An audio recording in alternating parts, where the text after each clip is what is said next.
Phone tapping కేసులో కీలక పరిణామం చోటు చేసుకుంది. సాయంత్రం హైదరాబాద్కి రానున్నారు ఎస్ఐబీ చీఫ్. మాజీ డీసీపీ రాధాకిషన్ ను కస్టడీకి కోరుతూ పిటిషన్ వేయనున్నారు.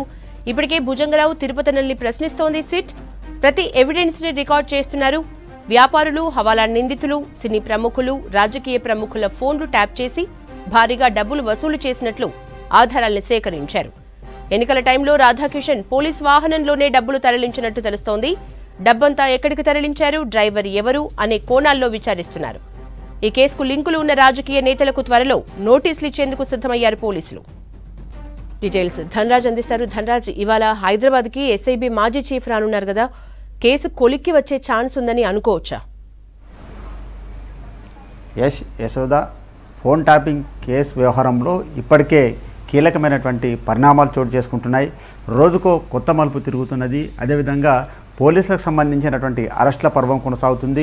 మరోవైపున చూసినట్లయితే నిందితులైనటువంటి ఇద్దరు ఏఎస్పీలైనటువంటి భుజంగరావు, అదేవిధంగా తిరుపతన్నలను ప్రభుత్వం వారిపైన సస్పెన్షన్ వేయడం కూడా జరిగింది. అంతేకాకుండా ఈ ఇద్దరిని కూడా మూడో రోజు కూడా కస్టడీ తీసుకొని విచారిస్తున్నారు. వారికి సంబంధించినటువంటి వారు ఇచ్చే స్టేట్మెంట్ను కూడా రికార్డ్ చేయడం జరుగుతుంది. అయితే ఇప్పటివరకు నిందితులు ఇచ్చినటువంటి కన్ఫెషన్ సంబంధించినటువంటి ఎవిడెన్స్తో పాటుగాను కస్టడీకి సంబంధించినటువంటి వివరాలన్నింటిని కూడా ఎప్పటికప్పుడు పోలీసులు దర్యాప్తు సంబంధించినటువంటి వాంగ్మూలాలన్నింటిని కూడా రికార్డ్ చేయడం జరుగుతుంది. అయితే ముఖ్యంగా చూసినట్టయితే మనం టాస్క్ ఫోర్స్ మాజీ డీసీపీగా ఉన్నటువంటి రాధాకిషన్ రావు అరెస్ట్ అయినాడు. ఆ తర్వాత ఆయనను విచారించినటువంటి క్రమంలో కన్ఫెషన్ రిపోర్ట్లో చూసినట్టయితే పోలీసు వాహనాల్లోనే తాను డబ్బును తరలించామని ఆయన ఒప్పుకున్నాడు. దానికి సంబంధించినటువంటి వాంగ్మూలం ఈ కేసులో చాలా కీలకంగా మారిందని చెప్పొచ్చు. అయితే ఎలక్షన్ సమయంలో చూసినట్టయితే మొత్తం ఈ డబ్బునంతా కూడా ఎవరి ఆదేశాల మేరకు తరలించారు, అదేవిధంగా ఏ వాహనాల్లో పోలీసు సంబంధించిన వాహనాల్లో తరలించారు, ఎక్కడికి తరలించారు, దానికి సంబంధించినటువంటి డ్రైవర్లు ఎవరు కొనసాగారు అనేది కూడా చాలా వరకు ఈ కేసులో ప్రధానంగా ఈ అంశాలే చాలా వరకు కీలకంగా మారనున్నాయి. దానికి సంబంధించినటువంటి వ్యవహారాలపైన కూడా చాలా వరకు స్క్రూటినింగ్ కొనసాగుతూ ఉంది. అయితే మాజీ డీసీపీగా ఉన్నటువంటి రాధాకిషన్ ఇచ్చినటువంటి కన్ఫెషన్ ఆధారంగా పోలీసులు ఎన్ని వాహనాలలో ఇలా డబ్బును తరలించారు, అదేవిధంగా ఏ నాయకులు దీనిలో ప్రమేయం ఉంది అనే విషయాలపైననే ప్రధానంగా దృష్టి సారించడం జరిగింది. అదేవిధంగా డీసీపీగా ఉన్న సమయంలోనే పెద్ద ఎత్తున ఈ ఫోన్ ట్యాపింగ్ సంబంధించినటువంటి ఆపరేషన్ కొనసాగించడంలో తన కింద ఉన్నటువంటి అనుచరగణాన్నంతా కూడా రాష్ట్ర వ్యాప్తంగా పెద్ద ఎత్తున ఈ లాగర్లను రూమ్స్ను ఏర్పాటు చేసి మొత్తం ట్యాపింగ్ సంబంధించినటువంటి వ్యవహారాలను ఇటు మాజీ చీఫ్ అయినటువంటి ప్రభాకర్ రావుకు మొత్తాన్ని చేరవేయడంలో రాధాకిషన్ పాత్ర ప్రధానంగా ఉందని ఇప్పటికే పోలీసుల దర్యాప్తులో వెలుగు చూస్తున్నాయి. అయితే ఇప్పటివరకు చూసినట్టయితే ఈ కేసుకు సంబంధించినటువంటి కీలకమైనటువంటి పరిణామం ఏమిటంటే మొత్తం ఈ ఎస్ఐబికి చీఫ్గా ఉన్నటువంటి ప్రభాకర్ రావును విచారిస్తే మాత్రం ఈ కేసు ఒక కొలిక్కి వచ్చే అవకాశం ఉంది. కాబట్టి A1గా ఉన్నటువంటి ప్రభాకర్ రావు ఇప్పటికి మాత్రం ఆయన అజ్ఞాతంలో ఉన్నారు.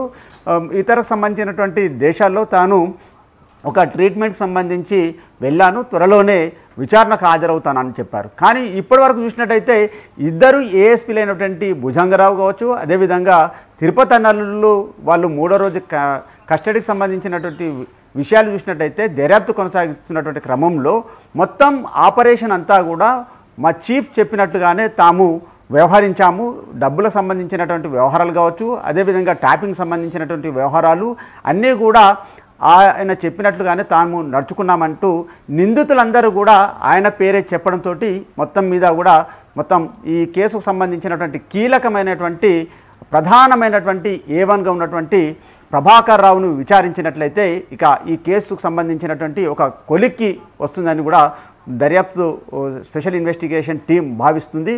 మొత్తం మీద చూసినట్టయితే ఇక ఇప్పటివరకు జరిగినటువంటి ఫోన్ ట్యాపింగ్ సంబంధించినటువంటి దాంతోటి పెద్ద ఎత్తున అంటే హవాలకు సంబంధించి నిందితులను బెదిరింపులకు పాల్పడ్డారు, వారి ఫోన్లను ట్యాపింగ్ చేసి.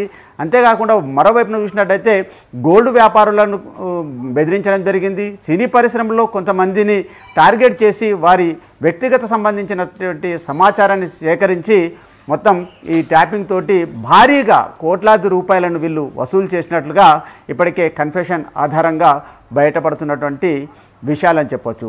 మరోవైపున చూసినట్టయితే రాజకీయ పరంగా చూసినట్టయితే రాధాకిషన్ రావు అప్పుడు ఎలక్షన్ సమయంలో ఈ డబ్బులను ఏ వెహికల్లో తరలించారు, ఎక్కడికి తరలించారు, కోట్లాది రూపాయలను తరలించే వ్యవహారంలో మొత్తం మీద ఎవరి ఆదేశాల మేరకు, అంటే ఏ రాజకీయాలకు సంబంధించినటువంటి వారి డబ్బులను ఎక్కడికి తరలించారు అనే విషయాలు ఇందులో చాలా వరకు కీలకంగా మారనున్నాయని చెప్పొచ్చు. ఇందులో ప్రముఖకు సంబంధించినటువంటి రాజకీయ నాయకులు చెప్పినట్లుగానే ఈ ఫోన్ ట్యాపింగ్ చేసినట్లుగా మొత్తం ఇప్పటివరకు నిందితులు చాలా వరకు వాళ్ళు ఇచ్చినటువంటి కన్ఫెషన్ కావచ్చు, కస్టడీకి సంబంధించినటువంటి వివరాల ఆధారంగా పోలీసులు పక్కా ఆధారాలన్నింటిని కూడా రికార్డ్ చేయడం జరుగుతూ ఉంది. అయితే దీనికి కీపింగ్గా ఉన్నటువంటి ప్రభాకర్ రావు హైదరాబాద్కు ఈరోజు ఆయన రానున్నారనేది మాత్రం సమాచారం అందుతుంది. అయితే ప్రభాకర్ రావు విచారణకు హాజరైనట్లయితే మొత్తం గత ప్రభుత్వ హయాంలో ఎస్ఐబైగా ఉన్నటువంటి టైంలో ఆయన చీఫ్గా కొనసాగారు. అదేవిధంగా రాష్ట్ర వ్యాప్తంగా జిల్లాకు ఒక వార్ రూమ్లను ఏర్పాటు చేసి ఈ ఫోన్ ట్యాపింగ్లను తోటి కూడా ప్రతిపక్ష సంబంధించినటువంటి పార్టీలు ఏదైతే ఎలక్షన్ సంబంధించినటువంటి డబ్బులకు సంబంధించిన వ్యవహారాలన్నింటినీ కూడా ఎక్కడికక్కడ కట్టడి చేయడం, అదేవిధంగా వాటన్నిటిని సీజ్ చేసి కొన్ని అంటే కోట్లాది రూపాయలను మాత్రం వీళ్ళు తమ వ్యక్తిగతంగా వాడుకోవడం కానీ తాము మొత్తం ట్యాంపర్ చేశారు. అదేవిధంగా మొత్తానికి దీనిలో గోల్మాల్ వ్యవహారం చేసి భారీగా వసూళ్లకు పాల్పడ్డారనేది మాత్రం ఇప్పుడు వస్తున్నటువంటి విచారణ దర్యాప్తులో అనేకమైనటువంటి సంచలన విషయాలు వెలుగు చూస్తున్నాయి. మొత్తం ఈ కేసు ఒక కొలిక్కి రావాలంటే అప్పుడున్నటువంటి ఎస్ఐబి చీఫ్ ప్రభాకర్ రావు ఈరోజు మరి హైదరాబాద్కు రానున్నారని తెలుస్తూ ఉంది. ఆయన విచారణకు హాజరైనట్లయితే మొత్తం కీలకమైనటువంటి ఇందులో ఉన్నటువంటి ఈ కేసుకు సంబంధించినటువంటి దర్యాప్తు ఒక కొలిక్కి వస్తుందని భావిస్తున్నారు యశోద.